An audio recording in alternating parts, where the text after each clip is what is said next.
আসলে আমাদের রাস্তা ঠিক নাই, রাস্তা প্রচণ্ড খারাপ। রাস্তা করে দেওয়া হয় নাই, রাস্তা করেও নাই, মেরামতো করে নাই।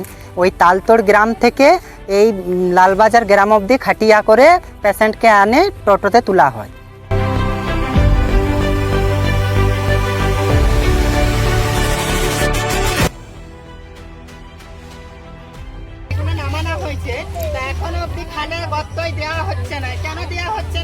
স্বাধীনতার এত বছর পরও খাটিয়ায় চাপিয়ে হাসপাতালে নিয়ে যেতে হচ্ছে রোগী। বাঁকুড়ার বড়জোড়া ব্লকের খারারি গ্রাম পঞ্চায়েতের তালতোড় গ্রামের এই ছবি যেন উন্নয়নের সব দাবিকে প্রশ্নের মুখে দাঁড় করিয়েছে। প্রায় 15 থেকে 20 বছর ধরে বেহাল গ্রামের একমাত্র রাস্তা।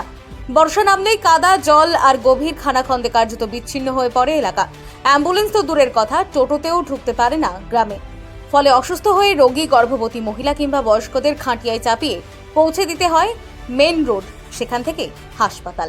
শুধু রোগী নয়, প্রতিদিন জীবন হাতে নিয়ে এই রাস্তা পার হয়ে স্কুলে যেতে বাধ্য হচ্ছে পড়ুয়ারাও। গ্রামবাসীদের অভিযোগ, বহুবার আবেদন জানিয়েও দীর্ঘদিন কোনো স্থায়ী সমাধান মেলেনি। এবার রাজ্য সরকারের কাছে তাদের একটাই আবেদন, অবিলম্বে এই রাস্তা সংস্কার করা হোক। প্রশ্ন একটাই, আর কতদিন এই দুর্ভোগ সহ্য করতে হবে তালতোড় গ্রামের মানুষকে? দেখুন দেবনাথ মোদকের রিপোর্টে বিস্তারিত। নিউজ ভয়েস অফ পুরুলিয়ায়। আর আসলে আমাদের রাস্তা ঠিক নাই, রাস্তা প্রচণ্ড খারাপ। রাস্তা করে দেওয়া হয় নাই, রাস্তা করেও নাই, মেরামতো করে নাই, কিচ্ছু নয়। সেইভাবে আমরা ওই তালতোড় গ্রাম থেকে এই লালবাজার গ্রাম অবধি খাটিয়া করে পেশেন্টকে আনে টোটোতে তোলা হয়। কতদিনের এইটা? প্রায় 15-20 বছর এভাবেই চলছে। আচ্ছা, এর আগে কি তৃণমূল সরকারকে বলা হয়নি? না, তৃণমূল সরকারকে বলা হয়েছে, কিন্তু কোনো কাজ উন্নয়ন করে দেখায়নি। এবার দেখা যাক, আশা আছে নতুন সরকার এসছে, তার কেন অনুরোধ রইল যে আমাদের রাস্তা যেন মেরামত করে দেওয়া হয়।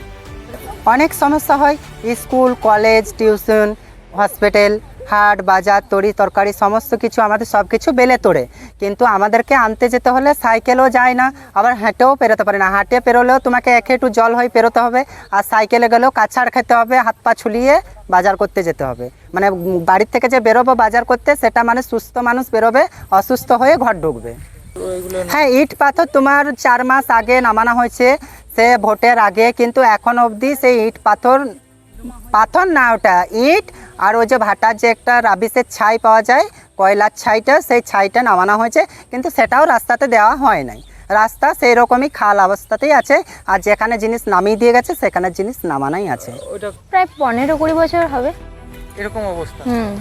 কিভাবে যাতায়াত করো তোমরা? খুব যেতে আসতে খুব কষ্ট হয়, এমনকি রিরিসা থেকে বেতরের অনেকটা দূরত্ব হবে, বাট যেতে যেতে অনেক মানে কাছাড়ে খেয়ে যাওয়ার পর হাত পা আরে অনেক মানে কি বলবো, পড়ে যাওয়ার ইয়ে হয়ে যায়, এবং জামা কাপড় তো নোংরা হয়ে যায় জামা কাপড়।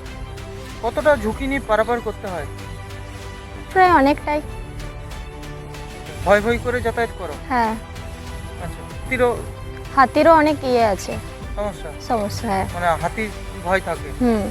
সন্ধ্যা হয়ে গেলে এই রাস্তা দিয়ে পারাপার করা না, এদিকে আমি পেরোনো যায় না সন্ধ্যা হলে, হাতির ভয় থাকে। আরে বর্ষাকালটা কিভাবে যাতায়াত? বর্ষাকালটা খুবই কষ্টকরভাবে যাতায়াত করি। আচ্ছা, কি চাইছো তোমরা এখন? আমরা চাই যেন রাস্তাটা ভালোভাবে মেরামত করা হোক। এই রাস্তাটা ছাড়া কি অন্য কোনো রাস্তা নেই যেটা বেলেতোড় যাওয়া যাবে? না, কোনো রাস্তাই নেই, এই রাস্তাটাই আছে একমাত্র। আচ্ছা, যদি ফুলবেড়ে হয়ে যাতায়াত করা যায়? অনেকটা সময় লাগবে। আচ্ছা, সেই জন্য তোমরা এইভাবেই যাতায়াত করো? হ্যাঁ। আচ্ছা, কি চাইছো এখন তোমরা? আমরা চাই যেন এই রাস্তাটা ভালোভাবে মেরামত করা হোক, এটাই আমরা চাই।